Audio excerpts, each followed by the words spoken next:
സഭയുടെ പഠനങ്ങൾ നമ്മെ ഓർമ്മപ്പെടുത്തുന്നത് മാതാവിനോടുള്ള ഭക്തി ഒരിക്കലും ഒരു തെറ്റല്ല.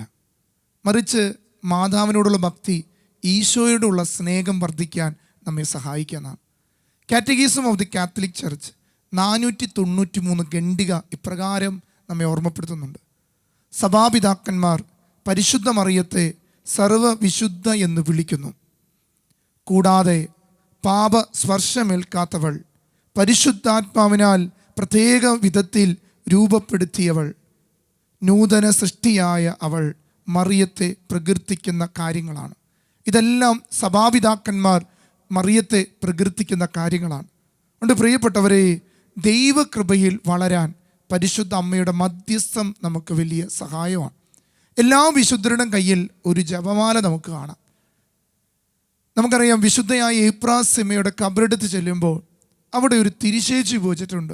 അതിങ്ങനെയാണ്: എപ്രാസ്യമ്മ ജപമാല ചൊല്ലി പ്രാർത്ഥിച്ച വിരലിൻ്റെ അസ്ഥിയുടെ ഭാഗം അഴുകാതെ സൂക്ഷിക്കപ്പെട്ടിരിക്കുന്നു. പ്രിയപ്പെട്ടവർ, നമുക്കെല്ലാം ജീവിതത്തിൽ അമ്മയുടെ കരം പിടിച്ച് യാത്ര തിരിക്കണം.